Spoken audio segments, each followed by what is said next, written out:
কিন্তু আপনার সরকারের প্রতি প্রত্যেকটি গণতন্ত্রে অংশগ্রহণকারী রাজনৈতিক দল তারা সমর্থন দিয়েছিল, কিন্তু সেই সমর্থনের মধ্যে আপনারা যে বলিয়ান হওয়ার কথা, সেই বলিয়ান আপনারা হতে পারেননি।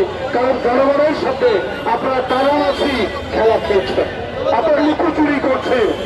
এই কানামাছি খেলতে গিয়ে জনগণের কাছে সন্দেহের মধ্যে আপনারা পড়ছেন।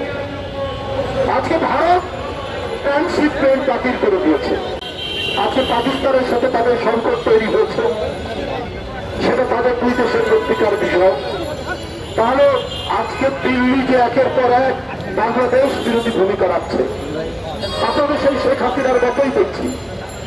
আপনাদের কোনো প্রতিবাদ নেই, আপনাদের কোনো উচ্চ কণ্ঠ নেই, এবং এইটা করলে আমাদের বিকল্প কি, এটাও তো জনগণের কাছে খোলাসা করা উচিত।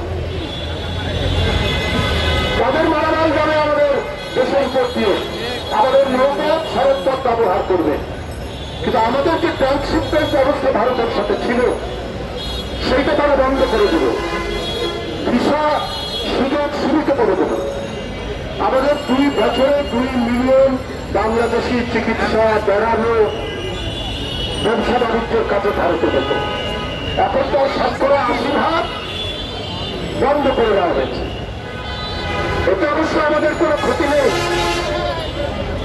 ভারতের অর্থনৈতিক সমস্যা হবে তাতে, তারাই সংকটে পড়েছে। কিন্তু আমাদের সরকার এই যে ভারতের একটি অগণতান্ত্রিক নীতি এবং একটি দেশের স্বাধীনতা সার্বভৌমত্বের প্রতি বিভ্রান্তি দেখানোর যে নীতি, সেইটার বিষয়ে আপনারা কেউ উচ্চ কণ্ঠ নেই। আপনাদের বলার স্থিমিত। তো শেখ হাসিনার মতো আপনার সীমান্তে সীমান্তে আমাদের লোক পড়ে ফেরানি ঘুরে থেকে কাটাতারের মধ্যে আমাদের মানুষজন ধান ক্ষেতের মধ্যে মেরা ফেলে দেয়, শেখ হাসিনা একটাই প্রতিবাদ করতেন না। এখন তো আমরা সেটারই পুনরাবৃত্তি দেখছি, আমরা তো সেই আচরণই দেখছি। তাহলে বাংলাদেশের যে জোরালো তারা, বাংলাদেশের মানুষ তার গুরুত্ব নিজের জীবন দিয়ে দিতে পারে, তার সার্বভৌমত্ব রক্ষায় সবকিছু করতে পারে।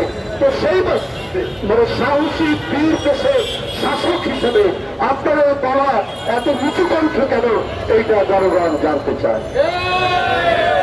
বন্ধুরা আমার, বক্তব্য দীর্ঘায়িত নয়, আমি মনে করে প্রকৌশলী শাহরুল ইসলাম তুহিন তাকে অন্যায়ভাবে, অন্যায্যভাবে, অবৈধভাবে, রাজনৈতিক উদ্দেশ্য প্রণোদিতভাবে তাকে গ্রেপ্তার করে কারাগারে রাখা হয়েছে।